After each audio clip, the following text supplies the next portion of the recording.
The glass of champagne trembled in my grip, condensation slipping between my fingers like the composure I was desperately clinging to. The gallery hummed with polite laughter and the clink of expensive crystal, but all I could hear was the blood rushing in my ears as I spotted him across the room. Richard. My ex-fiancé stood near the modernist sculpture, his hand resting possessively on the lower back of a blonde woman draped in Chanel. 3 years had passed since he'd shattered our engagement. Since he'd told me I was too ordinary for the life he wanted to build. 3 years since I'd packed my belongings from our shared apartment while he watched, arms crossed, not offering to help carry a single box. The gallery's air conditioning raised goosebumps on my dark skin, but I couldn't tell if it was the chill or the anxiety crawling up my spine. I'd come tonight because my best friend insisted I needed to get out, to stop hiding. I wasn't hiding. I was surviving. I turned toward the exit, suddenly feeling threadbare compared to the couture surrounding me. My dress, an elegant red Calvin Klein I'd found at a consignment shop, hugged my curves perfectly, contrasting beautifully with my complexion, yet under Richard's gaze, I felt exposed. Nia. Nia Williams. I froze. My maiden name. He didn't know. Of course, he didn't know. Forcing my features into something resembling calm, I turned. Richard approached with that familiar swagger, the blonde trailing behind him like an accessory. His cologne hit me like a physical assault, bringing back memories of arguments and ultimatums. I thought that was you, he said, his eyes scanning me from head to toe in a way that made my skin crawl. Not with desire, but with appraisal, like I was livestock at an auction. Wow, you look exactly the same. Though, that red is a bold choice. The way he said it, I knew he didn't mean it as a compliment. Richard. I managed to keep my voice steady, proud of myself for that small victory. This is Chloe, he gestured to the blonde, who extended a hand weighted down by what had to be a 3-carat diamond. My fiancé. We're getting married in the Hamptons next month. Congratulations, I murmured, the word tasting like ash. And you? Chloe's voice dripped with practiced sweetness, the kind that barely concealed the knife underneath. Are you here with someone? Before I could formulate a response, Richard laughed, that same condescending chuckle I remembered from arguments about my career choices. No husband yet, Nia. Still waiting for your prince to come. The words hit their target. I felt my cheeks burn, my throat tightening. Around us, conversations continued, oblivious to my humiliation. The gallery's white walls suddenly felt like they were closing in. Actually, I started, but Richard was already talking over me. You know, I always wondered if you'd end up alone, he continued, and I could see Chloe trying to hide a smirk. You were always so picky, so unwilling to compromise. I tried to help you see what you needed to change, but he shrugged as if my entire existence was a failed project he'd abandoned. Something inside me snapped. Maybe it was the way he stood there so smug, so certain of my failure. Maybe it was the 3 years of rebuilding myself, of learning to stand on my own at only 22 years old, only to have him try to knock me down again. I'm married, I said quietly. The words hung in the air between us. Richard's expression shifted from amusement to confusion. You're what? Married? I lifted my left hand where the platinum band caught the gallery lights. It was simple, elegant, and had cost more than Richard made in 6 months, though he didn't need to know that. 6 months ago. Chloe's perfectly microbladed eyebrows rose. Oh, to whom? The question felt like a trap. My husband and I had agreed to keep things private. His world and mine existed in separate spheres. The arrangement was simple. I got security, he got. Well, I was still trying to understand what he got out of it. That's private, I said, the words sounding defensive even to my own ears. Richard's laugh was sharper now, edged with something ugly. Private or imaginary? Come on, Nia. If you were really married, you'd be here with him. You always were a terrible liar. My face burned hotter. Around us, I noticed a few heads turning, drawn by the rising tension. The gallery's polished concrete floor suddenly felt unsteady beneath my heels. I don't have to prove anything to you. I managed, but my voice wavered. Still the same, Nia, Richard said, shaking his head with mock pity. Making up stories, living in a fantasy. I dodged a bullet, didn't I, Chloe? Chloe giggled, the sound grating against my nerves. I needed to leave now. Before I broke down in front of them, I mumbled something about needing air and turned toward the exit, my vision blurring. My heels clicked against the floor. Everything about me suddenly felt exposed, inadequate. The walls displayed art worth thousands, surrounded by people dripping in wealth, and I was the girl in the consignment dress with the imaginary husband. I pushed through the glass doors into the Manhattan night. The September air hit my face, cooler now. The street was busy, taxis honking, the city indifferent to my private humiliation. My phone buzzed in my clutch. I pulled it out with shaking hands. "Where are you?" 3 words. No greeting, no pleasantries. That was him. Direct, economical with words, always in control. My fingers hovered over the screen. Junho didn't do gallery openings. He didn't do public anything if he could avoid it. Our marriage was a business arrangement, a solution to problems we'd both faced. I'd needed security after my landlord had sold my building and I'd been evicted. He'd needed Something. His lawyer had presented the offer with clinical precision. A marriage of convenience. Separate lives, separate spaces. It had seemed insane. It still seemed insane, but I'd been desperate. And Junho had been persuasive. Not with charm, but with the way he'd looked at me during our one meeting before the courthouse wedding. Like he saw something in me that I couldn't see in myself. Nia. Another text. I could almost hear the edge in it. My thumbs moved across the screen. At a gallery in Chelsea. Leaving now. The reply came instantly. Stay there. 5 minutes. I didn't bother arguing. When Junho said 5 minutes, he meant 5 minutes. I leaned against the gallery's exterior wall, trying to steady my breathing. My phone buzzed again. Not a text this time, a call. The screen showed Jay with no last name. Everything about my husband was carefully anonymous. Hello. Who upset you? His voice was low, controlled, but I'd learned to hear the undertones. There was something sharp beneath the calm, like ice over deep water. How did you?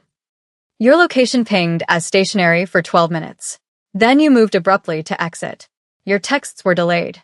Either something's wrong or you're in danger. Which is it? This was Junho. Everything was data patterns and potential threats. He was a powerful man, a Korean Mafia boss, though he rarely used the title aloud. I'd found his security measures excessive at first. The tracking app, the driver who appeared whenever I went too far from the apartment. It's nothing, I said. Just ran into someone I used to know. Nia, the way he said my name wasn't a question. It was a command disguised as one. Tell me the truth. My ex-fiancé. We talked. It was fine. You're lying. The certainty in his voice made my stomach drop. He made you cry. He didn't know we were married. I admitted finally. He thought I was lying when I told him. He mocked me. Silence on the other end. Not empty silence. I could hear voices, then a door closing. When Junho spoke again, his voice had dropped even lower. What's his name? It's not. His name, Nia. Richard. A black SUV turned onto the street, moving with purpose. My heart began to pound. No, it couldn't be. He was supposed to be at a meeting downtown. The vehicle pulled up directly in front of me, and the back door opened. Junho Park stepped out. I'd forgotten how he looked in person. The photos didn't capture the reality of him. Tall, lean but built like someone who knew how to handle himself, wearing a black Mafia suit and a crisp white collared shirt that emphasized the breadth of his shoulders. But it was his face that always caught me off guard. Sharp, elegant Korean features, dark eyes that missed nothing, and a mouth that rarely smiled but somehow conveyed volumes. 2 men emerged from the front seats, positioned on either side.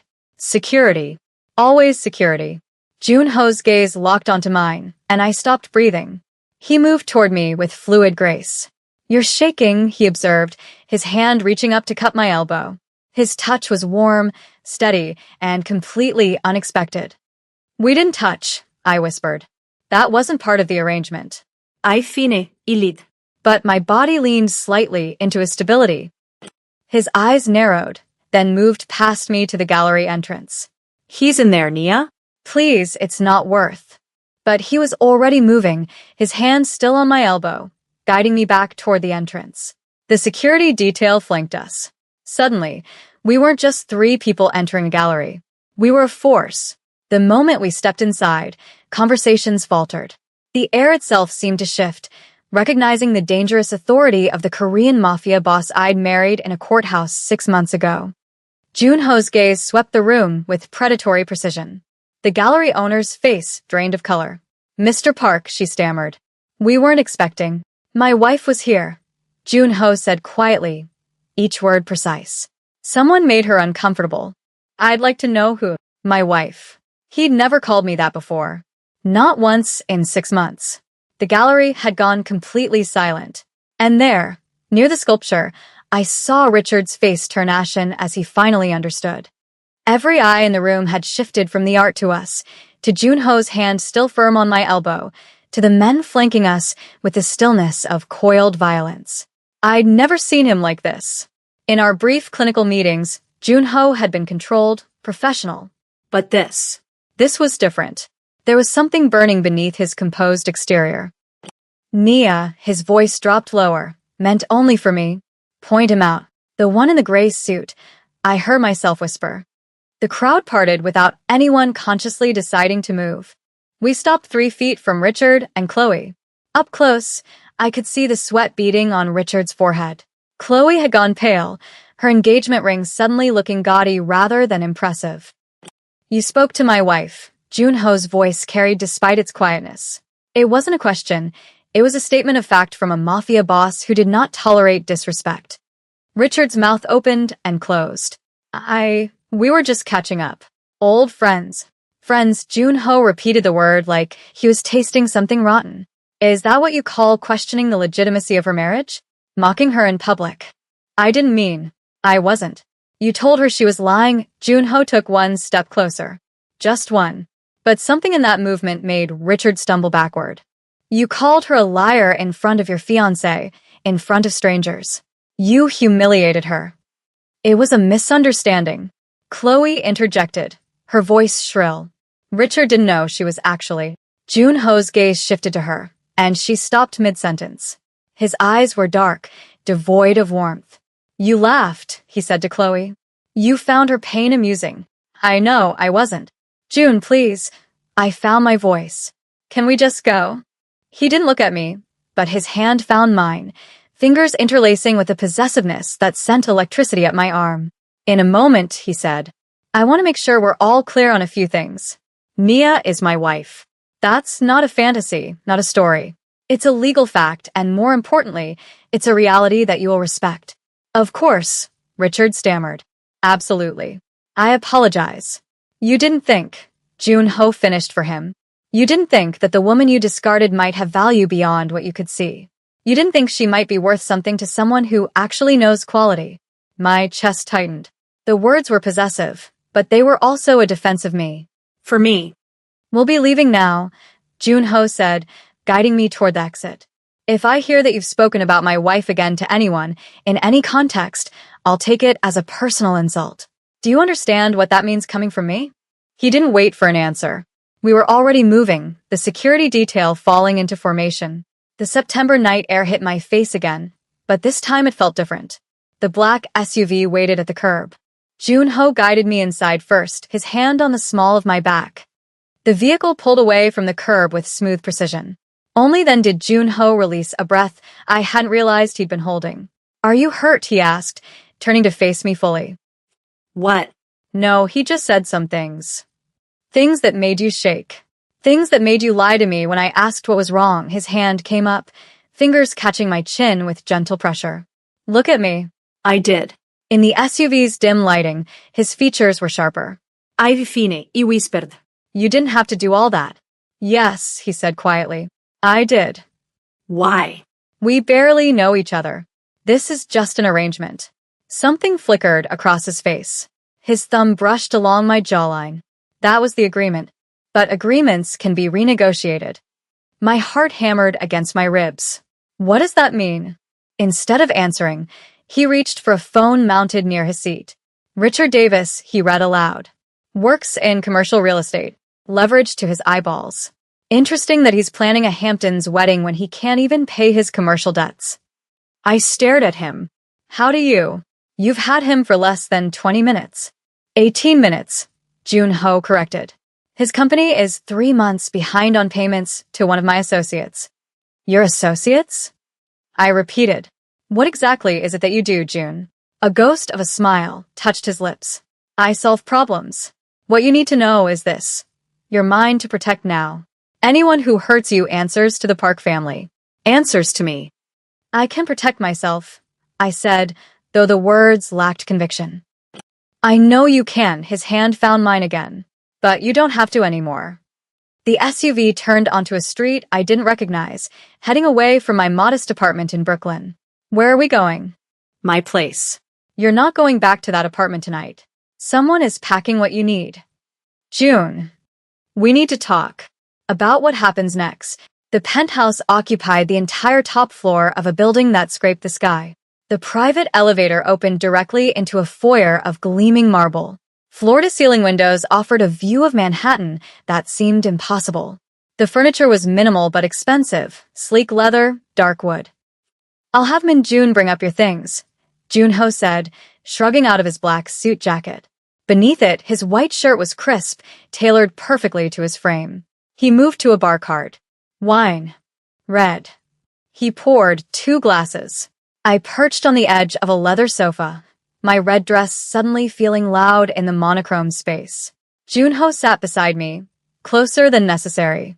He'd rolled up his shirt sleeves, revealing forearms corded with muscle and marked with scars. You're nervous, he observed. You had someone pack my things without asking me. You brought me here, without asking. What you did at the gallery needed to be done. No, it didn't. We have an arrangement. Separate lives. This is temporary. Nia, the way he said my name made me stop. His hand came up, tucking a strand of hair behind my ear. The arrangement was a lie. My heart stuttered. What? Not entirely a lie, he amended. The terms were real. But the reason? I didn't marry you because I needed a convenient wife for business purposes. The wine glass trembled in my grip. Then why? Because 6 months ago, I walked into that hospital where you volunteer. I was visiting one of my men, and I saw you reading to a little girl. You were crying because the story was sad, but you kept smiling for her. I made inquiries, found out you'd been evicted, that you were struggling, and I thought, here is someone good, someone real. So, you decided to save me? A charity case. No, his hand cupped my face now. I decided to keep you. There is a difference. The possessiveness in those words should have terrified me. Instead, heat flooded through my body. I've been patient, he continued. 6 months of separate lives. Knowing you were sleeping in that apartment with locks that wouldn't keep out a determined teenager. I had to assign security just to make sure you made it home safely. You assigned security? The man at the bodega. The woman who jogs your route. Mine. I should have felt violated. Instead, I felt the weight of being seen. Why tell me this now? Because of what happened tonight. Because I saw how he made you feel small. And I'm done pretending this is temporary. I want a real marriage, Nia. With you. You don't know me. I'm managed weekly. I know you volunteer every Saturday. I know you eat Thai food when you're sad. I know you're stronger than you think. I'm not a good man, Nia. I am a mafia boss. I've done things that would make you run if you knew the details. But I swear to you, I will never hurt you. That sounds like obsession. Yes, he admitted, his eyes dark. That's exactly what it is. I should be scared. Are you? I search my feelings. No. Then say yes. To staying. To being mine in more than just name. What about the 2-year timeline? Forget the timeline. I want forever, Nia. I want every man who looks at you to know exactly who you belong to. My pulse raced where his hand rested against my throat. I need time. This is too fast. You have tonight. Sleep here. Let me show you what this could be. And if I say no, then I honor our agreement. But I don't think you will say no. He was right, and I hated how right he was. One condition, I whispered. Honesty. About us. All right, his thumb traced my cheekbone. Honesty. Okay, I whispered. I'll stay. We can try being a real marriage. The expression that crossed his face was overwhelming: relief, triumph, and hunger. "You won't regret this," he promised. And then his lips were on mine. The kiss was nothing like I'd expected. It was achingly gentle, yet possessive. He tasted like whiskey and danger. His hands cupped my face, then slid into my hair. I opened for him, without hesitation. One arm banded around my waist, pulling me flush against him. "Nia," he breathed against my lips. "If you want me to stop, tell me now." I'd spent 3 years being practical, being careful. But Junho was offering something different. "Don't stop," I whispered. "Please don't stop." He lifted me, carrying me toward the bedroom. The world tilted as he laid me down on silk sheets, his body covering mine. "Once I have you, Nia, I'm never letting go." "I'm sure," I breathed, pulling him down into another kiss. Morning light filtered through the windows. I woke slowly, the unfamiliar weight of an arm across my waist grounding me. Juno. Memory flooded back, his touch, his voice, the way he'd worshipped my body. "You're thinking too loud," his voice rumbled, rough with sleep. He tightened his hold on me. "You're wondering if last night was a mistake." "I'm not," I said, turning to face him. In the morning light, he was devastatingly beautiful. Dark hair messed from sleep, stubble shadowing his jaw. But now I could see the scars clearly on his chest and arms. "How did you get this one?" I traced a thin line on his shoulder. "Knife fight. I was 19. Stupid." "And this?" A pucker on his ribs. "Bullet." Attempted coup. Someone thought they could take my territory. Did you? "Kill them?" He met my eyes steadily. "Yes." I didn't pull away. "You're a Korean Mafia boss. I guess that comes with a job." "It does. I'm not a psychopath, Nia. But I protect what is mine. And you are mine now." "Which means anyone who threatens me becomes your problem?" "Yes." A knock at the door interrupted us. Juno tensed instantly. "Yes, Mignon." Sir. "You asked to be informed when certain information became available." Junho sat up, the sheet falling to his waist. "Give me 10 minutes." He turned back to me. "Your ex-fiancé.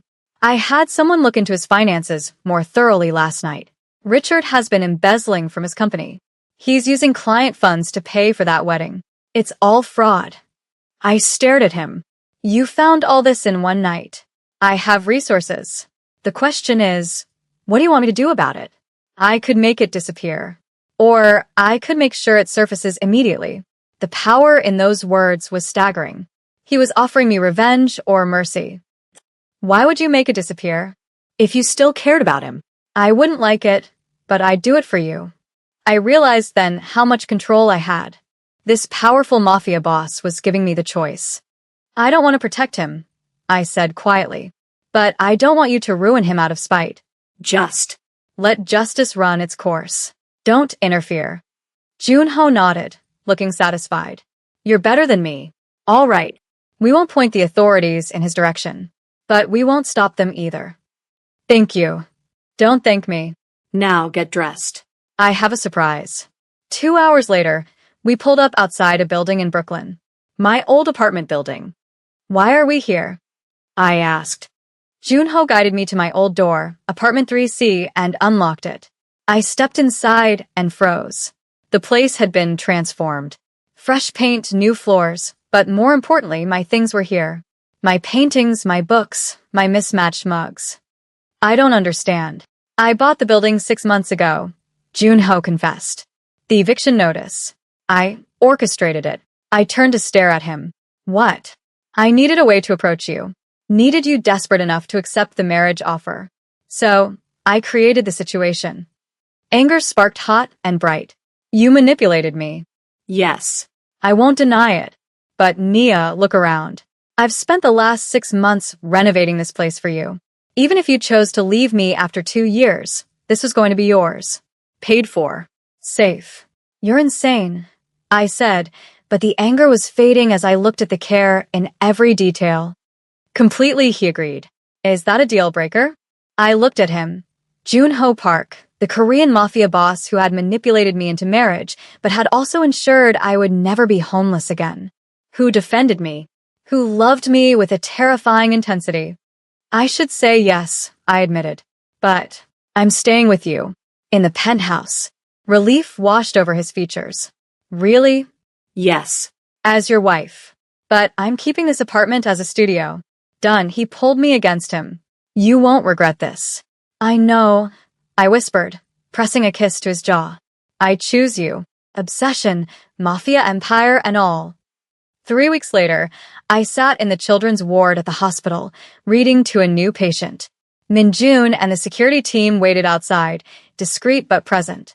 Richard's arrest had made the news last week. Fraud and embezzlement. Chloe had left him immediately. He was a closed chapter. Mrs. Park. The little girl looked up from the book. You're smiling. Is it a happy story? I glanced down at the page. Yes, I said softly. Very happy, because it was. I had been ordinary and invisible, and then a man in a black mafia suit had seen me, truly seen me. It wasn't a fairy tale. It was messy and dangerous. But we were real, Junho and I. And I wouldn't trade being the mafia boss's wife for anything in the world.